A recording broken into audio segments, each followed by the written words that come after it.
안녕하십니까. 현대투자연구소 송조입니다. 외국인들이 21일 동안 5조 원을 순매도했죠. 그 이후에 최근 한 일주일간 한 2조 원 가까이를 순매수한 것 같아요. 어제도 제가 강조한 바와 같이 이번 제 외국인들 매수 파동은 최소한 5조 원 이상 이제 순매수할 가능성이 높다고 말씀드렸죠. 그렇다면 이제 3조 원이 남았기 때문에 충분히 계속해서 상승 기조는 이어진다고 보고요. 어제도 그렇고 오늘도 그렇고 IT 섹터 중심으로 해서 다소 단기 조정이 들어오는 것 같은데 10보 전진을 위한 어떤 10보 전진을 위한 1보, 2보 정도의 후퇴다 이렇게 해석하시면 될 것 같아요. 쉬었다 가야지 또 많이 가는 거죠. 자, 아울러서 그 외국인들이 5조 원 순매도할 때는 우리가 조정 파동이라고 강조를 많이 해드렸습니다. 특히 이제 그 패시브 펀드에 의한 조정 파동이고 이번에 그 상승하는 파동은 액티브 펀드에 의한 상승 충격파이기 때문에 제가 보기에는 10조 원 이상도 외국인 매수가 10조 원 이상도 우리가 좀 예상을 해봐야 되지 않을까 생각이 되고 있습니다. 자, 오늘 방송 삼성전자 방주를 이 타이틀로 진행을 하고요. 특히 이제 IT 섹터 중에서 이제 국산화 수혜주들 있죠. 지금 이제 일본과의 관계가 조금 나아지는 그런 분위기인데 그거로 인해서 대중들이 쉽게 범접을 못하는 것 같은데요. 그 IT 섹터, 향후 이제 IT 섹터를 강하게 이끌어갈 가장 중요한 어떤 그 테마 중 하나라고 보거든요. 결정적인 논리에 대해서 소개를 해드리도록 하겠고요. 삼성전자와 가장 밀접한 종목군들, DB 하이테크 출발로 해서 원익 IPS, 테스, SF 반도체 차례로 보도록 하겠습니다. 이번 주 강의는 이제 일요일이죠. 일요일 청담동 리베라 호텔에서 개최가 됩니다. 시장이 굉장히 다이나믹하게 돌아가고 중요한 국면이죠. 지금 이제 우리가 IT 섹터, 삼성전자라든가 DB 하이텍 등을 지금 팔아야 되는지 아니면 추가로 사야 되는지 지켜봐야 되는지 명쾌하게 핵심 논리를 또 소개하도록 하겠습니다. 많은 참석 바라고요. 삼성전자의 방주 출발하도록 하죠. 먼저 이제 국산화 수혜주에 대해서 말씀드리도록 하겠습니다. 자, 국산화 수혜주들 보면은요, 지금 이제 그 솔브레인, 동진세미캠, ENF 테크놀로지, SNS텍 이런 종목 4종목을 오늘 주로 소개를 해드릴 텐데 외국인들이 매도하기 전에 먼저 빠져버렸죠. 먼저 일단 그 단기 절정이 오고 그 이후에 계속해서 하락세를 보이다가 또 외국인들 매도와 함께 같이 빠졌거든요. 그렇기 때문에 IT 섹터 중에서 국산화 수혜주들이 가장 최악의 구간을 이제 통과했다고 보는 거죠. 그렇다면 지금 이제 대중적인 어떤 생각으로는 만약에 일본하고 화해를 해서 국산화가 중단되는 거 아니냐 이런 쪽으로 우리가 상상할 수 있겠죠. 하지만 일본과 오히려 이제 그 합의를 하고 만약에 이제 최상으로 다시 우리나라가 이제 화이트리스트 국가에 포함된다 하더라도 이미 불확성의 해소로 인해서 제가 보기에는 더 굉장히 강렬하게 우상향 전개될 가능성이 높다고 봅니다. 자, 그리고 이제 오늘 그 솔브레인이라든가 동진 세미캠, SNS텍, ENF 테크놀로지 4종목을 이제 비교로 설명해 드리는데요. 이제 강연장에서는 더 보다 이번 주 강연에서는 특히 이제 국산화 수혜주에 대해서 굉장히 좀 깊이 있게 들어갈 예정인데요. 간략하게 어떤 걸 사고 어떤 걸 사면 안 되는지 한번 구분을 해보도록 하겠습니다. 시세의 원리라든가 또 핵심 가치를 중심으로 해서요. 자, 그 다음에 이제 앞서 이제 말씀드린 바와 같이 외국인들이 5조 원 순매도를 했는데 이게 이제 조종파 과정 속에서 이루어진 거고 이게 패시브 펀드라는 것은 주로 이제 그 어떤 프로그램에 의해서 전개되는 파동이거든요. 그러니까 매도를 하더라도 소극적으로 매도할 수밖에 없어요. 근데 액티브 펀드는 뭡니까? 사람의 감정이 개입되는 펀드죠. 그러니까 5조 원 이상 순매수하고 그리고 이게 조종파 아니라 이제 충격파에서 진행이 되는 그런 파동이기 때문에 제가 보기에는 그냥 그 감각적으로 직관적으로 요번에 그 외국인들 매수 기준은 기본적으로 10조 원 혹은 그 이상을 넘어갈 가능성이 굉장히 높지 않나 이렇게 생각이 됩니다. 그러니까 지금 제가 이제 어제도 나름대로 고민을 많이 했어요. DB 하이텍이 누가 보더라도 사실 그 단기 상투거든요. 그러면 팔았다 되사든지 아니면 끌고 가든지 혹은 더 사든지 여러 가지 형태의 시나리오가 필요한데 잘 보셔야 됩니다. 저희가 그 최근에 그 체험 VIP라고 이제 회원들이 좀 제법 많이 참여를 해주셨는데 제가 방송한 내용에 있던 종목들을 다 산 것 같아요. 어떤 분은 막 한 20종목 이상이 된 것 같아요. 제가 얘기했던 종목 다 사신 것 같아요. 5도 그렇고, IT도 그렇고. 그래서는 안 됩니다. 항상 이게 우리가 성공 투자를 위해서는, 우선순위하고 완급이에요. 종목별 우선순위가 설정이 되면 그 우선순위별로 그 종목에 얼마큼의 역량을 투입할 것인가. 그 역량이라는 것은 이제 자금 규모가 되겠죠. 그렇게 해야지 되는 거죠. 조금씩 사서는 절대 안 돼요. 제가 항상 강조하는 게 주식을 잘 보는 거하고 돈을 버는 거하고는 완전히 틀립니다, 여러분들. 자, 하여튼 우리가 거듭날 수 있고 크게 주식을 벌 수 있는 수익을 올릴 수 있는 좋은 기회니까 한번 집중적으로 좀 우리가 집중적이고 뭐라고 좀 깊이 있게 좀 시장에 접근해 볼 필요가 있지 않나 생각이 듭니다. 아울러서 이제 제 방송이 여러분께서 크게 성공하시는데 좀 일조가 됐으면 하는 바람이고요. 제가 이제 구독과 좋아요를 또 까먹을까봐 여기다 써놨습니다. 머리가 워낙 나빠져서. 자, 이건 월봉인데요. 월봉 이제 좌상단이 이제 우리 옛날에 수학 때 보면 1사분면 여기가 4사분면인가요? 하여튼 헷갈리고 좌상단이 이제 솔브레인이고 솔브레인 글자가 보이죠. 솔브레인이고 우측은 이제 ENF 테크놀로지 그리고 좌하단에 이제 SNS텍 그리고 우하단에는 이제 동진 세미캠인데 월봉상 보면 어떤가요, 여러분들? 일단 우리가 뭐 하나는 탈락을 시키죠. 동진 세미캠을 탈락을 시켜야 되겠죠. 그러니까 예를 들어서 동진 세미캠을 갖고 계시는 저희 회원분들은 솔브레인으로 다 교체하라고 얘기를 했어요.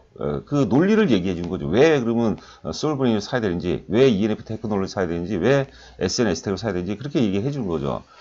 동진 세미캠 네 종목 모두 아주 훌륭한 회사입니다. 다 좋아요. 그런데 동진 세미캠은 이미 2017년도 말에 한번 크게 절정을 기록했어요. 파동론으로 따지면 1, 2, 3, 4, 5 파동이 나왔죠. 이러면서 매수가 포화를 이루고 있어요. 매수가. 그러니까 물량이 이제 꼬였다는 거죠. 지금 5G 테마주들이 잘 못 가는 이유가 지금은 이제 많이 양호해졌는데 못 가는 이유가 이미 매수가 포화를 이뤘기 때문에 그 포화라는 것은 살 사람이 다 샀다는 거죠. 그러니까 매물 압박이 굉장히 많은 거예요. 그러니까 이 역사적 고점 대비 동진 세미캠이 제일 아래에 있죠. 그렇기 때문에 얘는 이제 탈락이라고 부른 거죠. 그리고 이제 솔브링이라든가 이제 ENF 테크놀로지 그리고 이제 SNS텍 이런 것들 보면 다 유사해요. 지금 역사적 고점을 살짝 솔브레인도 살짝 돌파한 상태고 ENF 테크놀로지 돌파한 상태고 SNS텍도 살짝 돌파한 상태거든요. 이거는 이제 우열을 가리기가 좀 힘들죠.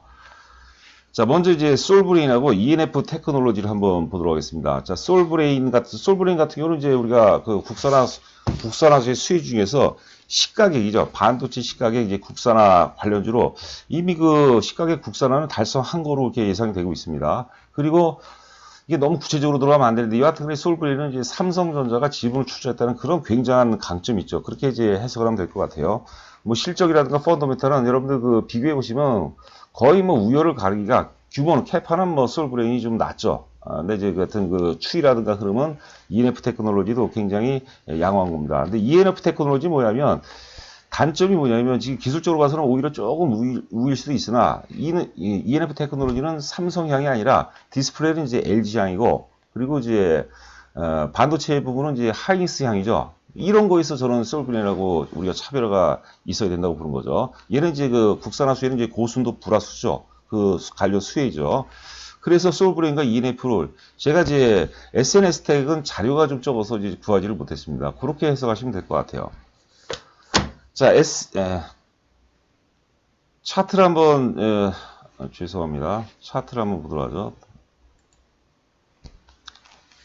요거를 먼저 보도록 할까요? 여러분들 지금 여러분들 보시는 차트가 한글과 컴퓨터입니다. 한글과 컴퓨터. 우리가 주가의 생로병사 과정 속에서 한글과 컴퓨터 지금도 굉장히 훌륭한 회사인데 예전에 우리 닷컴 열풍이라고 벤처 열풍 때 이때 굉장히 많이 올랐죠. 2,000원 바닥 2,000원에서 29만원까지 올라갔어요. 거의 30만원까지. 만약에 이때 1,000만원치 샀으면 1,000만원을 이제 29만원에 팔았으면 30만원에 팔았다고 치면 1,000만원이 얼마가 된 거예요? 30억이 돼요. 30억. 1년 만에 30억이 된 겁니다. 굉장히 강한 장세예요. 저는 제가 이제 한국화 컴퓨터를 왜 뛰어나냐면 동부 하이텍, 죄송합니다. DB 하이텍하고 좀 비교를 해보자는 얘기예요. 그런 같은 논리입니다. 같은 논리. 물론 이제 말도 안 되지만 시세의 메커니즘은 다 동일하다고 보는 거죠. 그러면 지금 한글과 컴퓨터가 2,000원에서 29만원까지 올라가는 동안 DB 하이텍의 지금 위치가 지금 어디 있는가? 그거는 이제 여러분들 숙제예요, 숙제. 그런 것들은 이제 우리가 이번에 특히 이제 이번 주 강의에서 이런 것들을 굉장히 깊이 있게 심도 있게 우리가 고민해 볼 필요가 있다 생각하는 거거든요. 그러니까 제일 중요한 것은 이 올라가는 파동 2,000원짜리가 내가 1,000만원 투자해서 2,000원에서 1,000만원 투자해서 30억이 됐죠. 물론 이제 제가 뭐 과대 포장한 건 아니죠. 이거 팩트인데 여러분들이 학습 효과를 좀 높이고자 사례로 말씀드린 겁니다. 하여튼 메커니즘 보자는 거죠. 그러면 그 과정 속에서 지금 동부 하이텍이 어떤 위치인가? 지금 동부 하이텍을 매수하라고 하면 다 미친놈 소리 할 거예요, 아마. 다 말리고. 그리고 일반적으로 하는 얘기가 눌림목 조정 들어오면 사라. 그런 얘기를 또 많이 할 겁니다. 여러분들 깊이 있게 고민을 하실 때라고 이제 보는 거죠. 자, 솔브레인 한번 보죠. 자, 월봉은 이제 역사 고점 돌파했죠. 아우, 굉장히 셉니다, 여러분들. 이때 이제 국산화 수혜로 이제 최고의 절정, 9만원 최고의 절정을 찍고 먼저 빠졌어요. 먼저 빠지고 이제 외국인 순매도 함께 같이 빠졌기 때문에 제가 그런 얘기를 했어요. 외국인 순매도 과정 속에서도 가장 센 놈. 그 이제 DB 하이테이라고 제가 말씀드렸죠. 그리고 솔브레인은 뭡니까? 이미 외국인 매도 전에 빠지고 외국인 매도 때문에 더 빠진 놈. 뭐 제가 잠깐 기억이 안 나는데 세 번째 섹터를 얘기한 거예요. 두 번째 섹터를 얘기한 게 제가 원익 IPS라는 테스를 얘기한 거예요. 외국인 매도에도 불구하고 안 빠진 놈. 그래서 제가 그렇게 했던 거고 솔브레인은 먼저 빠지고 이제 외국 매도와 함께 같이 빠졌기 때문에 얘가 최악의 구간을 통과했던 거죠. 주가가 최악의 구간을 통과했다. 그 바닥을 확인했다. 이것만큼 사실 굉장히 매력적인 건 없는 거죠. 모든 가치는 사실 거기서부터 출발한다고 봐야 되겠죠. 자, 그 다음에 이제 ENF 테크놀로지 먼저 볼까요? 이러면 또 시간이 굉장히 길어지는데 ENF 테크놀로지도 굉장히 세죠. 지금 뭐 그림으로 봐서는 지금 사실 그 솔브레인보다 훨씬 더 셉니다. 주도주 논리 입각한다면 얘가 더 세다고 봐야 되겠죠. 그러나 우리가 앞서 실질적으로 좀 깊이 있게 들어가 보니까 사실 저는 삼성 향이 좋아요. 그 시장의 원리라고 보는 거죠. LG라든가 이제 하이닉스 향이기 때문에 좀 마음이 좀 꺼리는 거죠. 자, 그 다음에 이제 뭐 동지 세미캠 먼저 볼까요? 동지 세미캠도 나쁘지는 않습니다. 나쁘지는 않은데 여하튼 아까 이제 우리가 그런 수급 논리, 수급 메커니즘 과정 속에서 동지 세미캠보다는 뭐 솔브레인이 낫고 ENF 테크놀로지보다는 뭐 또 솔브레인이 낫다고 이제 보는 거죠. 그 다음에 이제 SNS텍 보죠. 자, SNS텍도 굉장히 셉니다. SNS텍. 근데 SNS텍은 좀 핵심 가치는 갖고 있어요. 지금 이제 블랭크 마스크라고 있죠. 우리가 노광 공정에서 핵심 재료인데, 포토 마스크 원재료입니다. 블랭크 마스크라는 게. 근데 이게 거의 90%가 일본산이라는 거죠. 그래서 국산화가 가장 심하기 때문에, SNS텍 같은 경우는 이제 그거로 인해서 이제 가장 크게 이슈화 될 가능성이 있어요. 그런데 이슈화기 때문에 사실 뭐라 그럴까요? 어떤 그 본질하고는 조금 이제 멀다고 봐야 되겠죠. 약간 좀 투기적이라고 봐야 되겠죠. SNS텍 같은 경우는 조금 투기적이다 이렇게 보시면 될 것 같고 매매를 잘하시는 분이라면 한번 접근을 해볼만 하지 않을까 생각되는데요. 자, 그 다음에 이제 어디 갔나요? 자, DB 하이텍, 그리고 원익 IPS, 테스, SF 반도체 살짝 살펴보고 마치도록 하겠습니다. DB 하이텍이 어제 많이 흔들렸어요. 플러스 나왔지만 이게 우리가 그 교수형이라는 표현을 많이 쓰는데 약간 그런 표현인 것 같아요. 위에 물론 이제 십자 형태로 꼬리 달렸지만 교수형에 가깝습니다. 교수형이 프로페서를 얘기하는 게 아니라 단두대에 올라가는 교수형을 얘기하는 거 이게 잘못 걸리면 죽는다는 얘기죠. 그런 신호는 일봉상 나왔고 오늘 조정이에요. 저는 기본적으로 이제 매수 관점이라고 보는 거고, 원익 IPS도 흐름 굉장히 좋습니다. 원익 IPS. 그 다음에, 테스도, 테스가 원익 IPS보다 좀 센 것 같아요. 당장의 흐름을 보면. 그리고 SF 반도체는 요 날이죠, 이때. 그 장대 양봉 나오나. 이때 거래가 많이 터져서 사실 저 일부 좀 매도를 하게 했는데, 저는 뭐 매도할 필요가, 지금은 이제 매도할 필요가 없다. 오히려 좀 매수 관점으로 접근하기 좀 낫지 않을까 싶습니다. 자, DB하이텍을 먼저 보도록 하죠.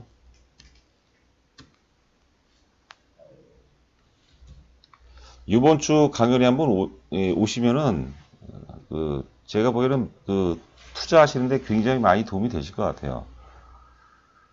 자, 지금 이제 어제도 조정이라 뭐 오늘 첫 조정이라고 치죠. 첫 조정. 이 조정을 우리가 어떻게 받아들일 것인가? 제가 사실 아까 한글 컴퓨터 차트를 원래 안 보여드리려고 그랬는데 제가 방송 직전에 한번 쳐보면서 어쩔 수 없이 공개가 됐어요. 메커니즘은 다 똑같습니다. 단 이제 한글 컴퓨터는 워낙 투기적이었죠. 근데 지금 이 4차 산업혁명의 흐름도 사실 DB하이텍보다는 삼성전자가 훨씬 낫죠. 그런데 우리가 이제 계급장 띄고 실제 어떤 제 포트폴리오라든가 4차 산업에 가장 최적화된 것은 DB하이텍이라고 봐야 되겠죠. 이거는 뭐 철저하게 뭡니까 비메모리 위탁 반도체 위탁 생산 업체이기 때문에 가장 얘가 이제 근접하다고 봐야 되겠죠. 그렇다면 우리가 DB하이텍에 대해서 재해석해 볼 필요가 있다고 보시면 될 것 같아요. 자, 역사 고점이 이때까지 28,000원인데 뭐 28,000원 넘어간다고 봐야 되겠죠. 근데 우리가 쫄면 안 돼요. 제가 어제 이제 뭐 지금 시장이 요구하는 것은 어떤 그 이성보다 이성이 아니면 이성, 과학, 합리성 이게 아니라 야성이에요. 야성성 충동, 애니멀 스피리트, 야성성, 그리고 공격성. 뭐 조금 그 고상한 얘기인데 다 필요 없고 깡다구, 그렇죠. 깡다구가 가장 필요하지 않나 이렇게 생각됩니다. 자, 구독과 좋아요 부탁드리고 이번 주 강의에서 여러분들 관심 있는 분 오시면은 그 많은 이제 도움이 되지 않을까 싶습니다. 이제 구독과 좋아요 부탁드리면서 방송 마치도록 하겠습니다. 감사합니다.